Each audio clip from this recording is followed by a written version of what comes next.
No Giro Ambiental de hoje vamos falar sobre os rios voadores, o mecanismo do regime de chuvas proveniente da floresta amazônica, que foi descoberto em 1979 pelo agrônomo e pesquisador Enéas Salati. Esse termo foi popularizado pelo cientista do INPE em 2006, José Marengo, e o ambientalista Gerard Boss, que se juntou a ele para sobrevoar o caminho dos rios voadores, coletando dados e monitorando o percurso.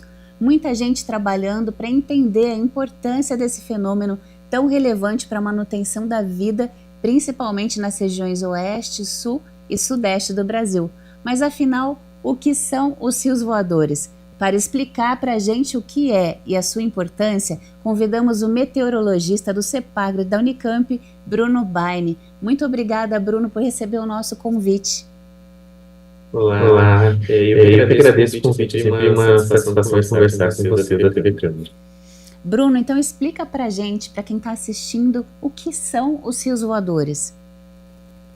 Rios voadores vem dessa analogia, né? Quando a gente tem rios literais, o que eles são? Eles são esses grandes canais que conduzem quantidades enormes de água, né, de forma organizada e canalizada. Então, os rios voadores, eles empregam essa analogia para expressar esse transporte organizado e canalizado de grandes quantidades de vapor de água pela atmosfera acima de nós. Então, uma altitude aí de aproximadamente 1.500 metros acima do nível médio do mar, é onde esses rios costumam circular.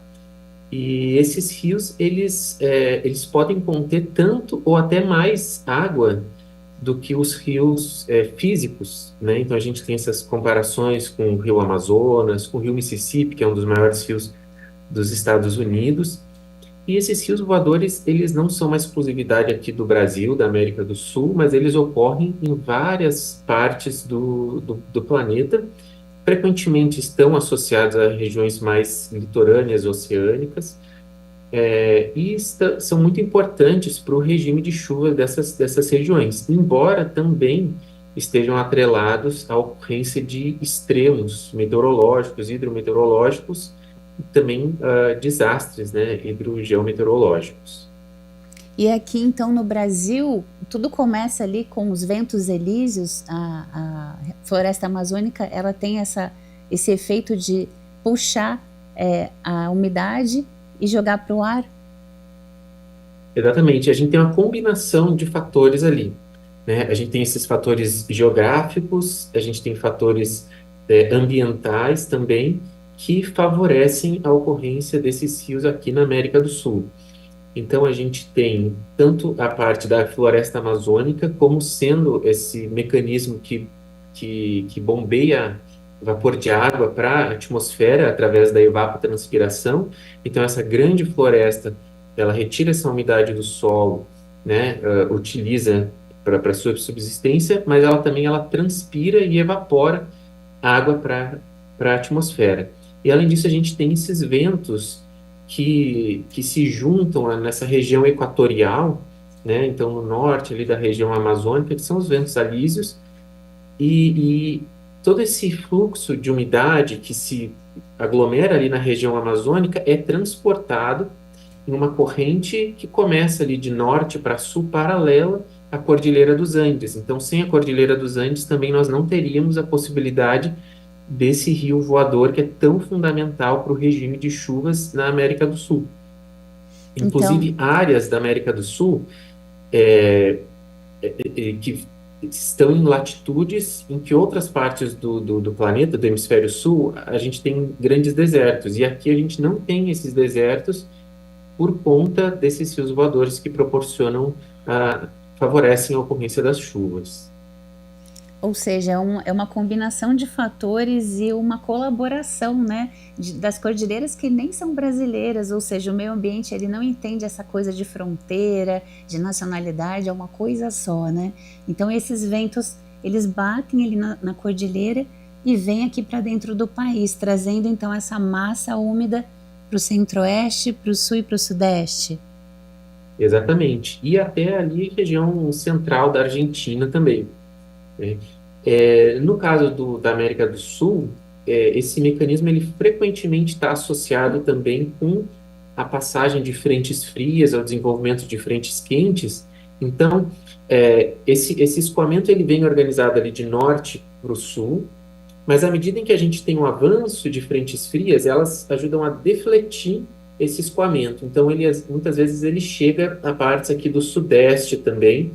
E quando a gente, né, na meteorologia, está monitorando e fazendo a previsão e percebe que a gente tem essa deflexão desses rios voadores aqui para a região, a gente já acende o alerta para a possibilidade de chuvas bastante volumosas.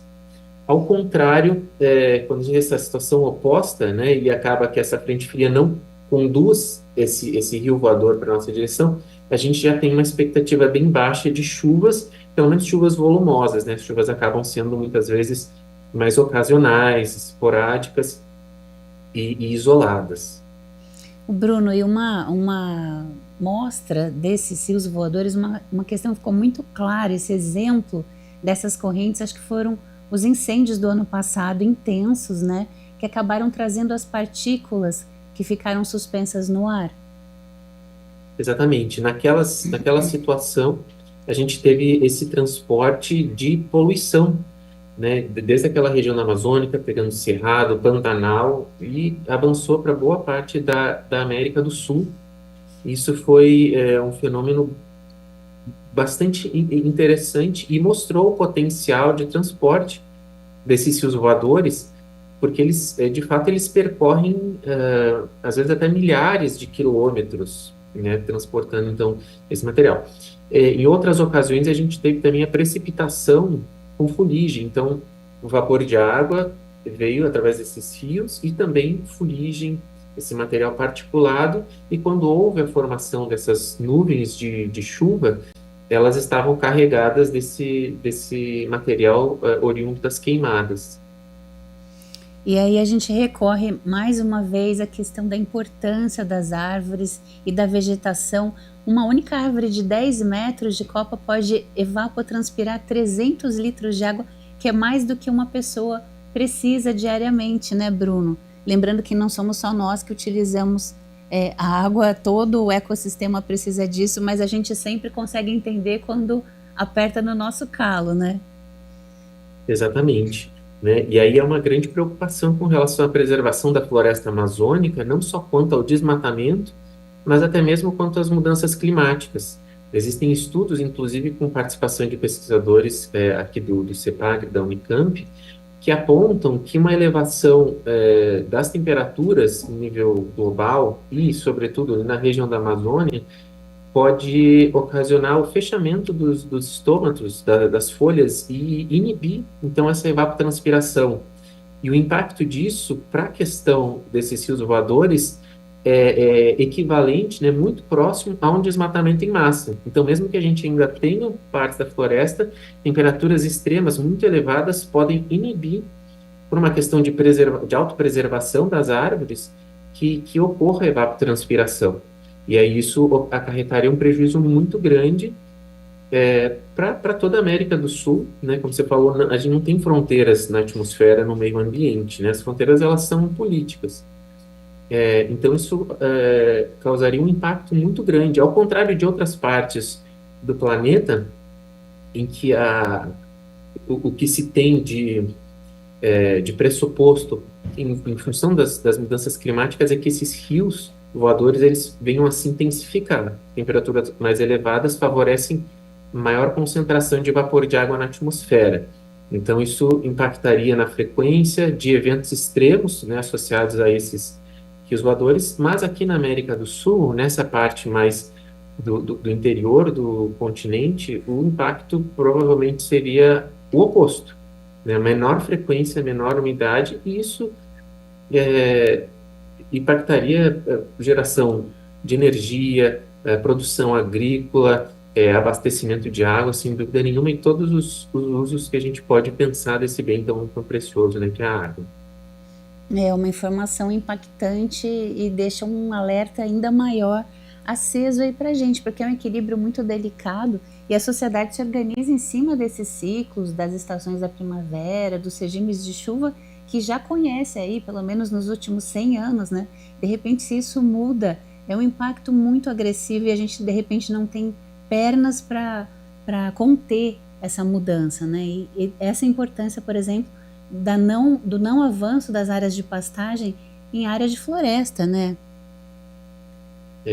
Então, a sociedade como um todo e os tomadores de decisão, né, os governantes, eles precisam estar atentos aos avisos da ciência, que faz esses estudos justamente para prover informações que sirvam de base para mitigar impactos que já existem, para antecipar impactos futuros e para auxiliar a meios alternativos que a gente tenha para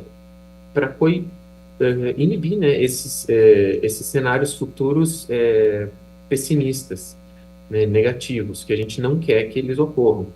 Então, é fundamental que a ciência e a sociedade andem de mãos dadas, que haja essa compreensão, né, e que as ações sejam tomadas, de fato, em virtude dessa conversa.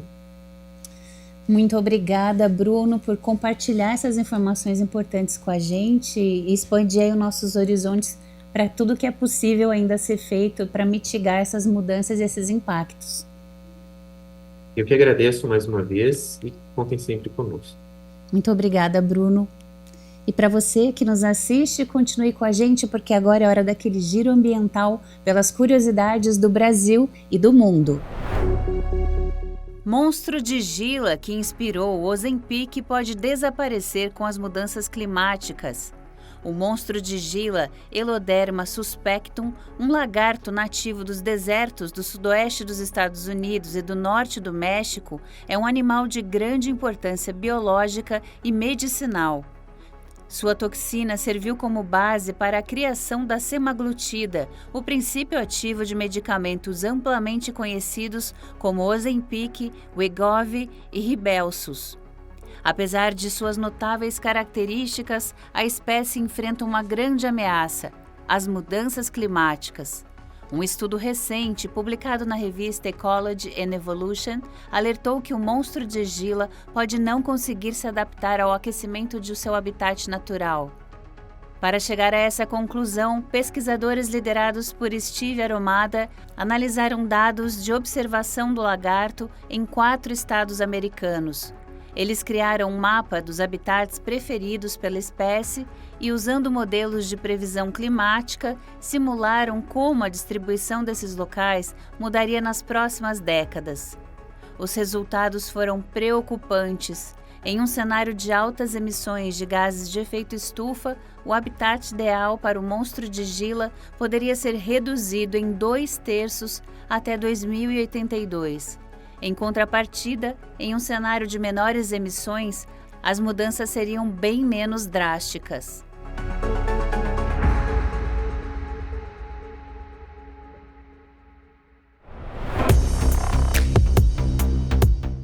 Apesar da crescente preocupação ambiental, os brasileiros desconfiam das alegações de sustentabilidade nos rótulos.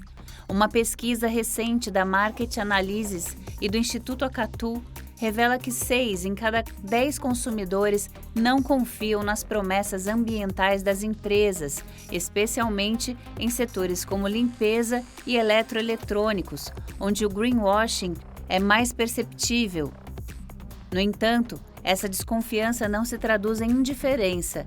O estudo aponta que 73% dos entrevistados acreditam que empresas enganosas devem ser punidas, enquanto 65% defendem recompensas para as transparentes. Além disso, 58% dos consumidores exigem informações claras sobre a origem, o descarte e a durabilidade dos produtos.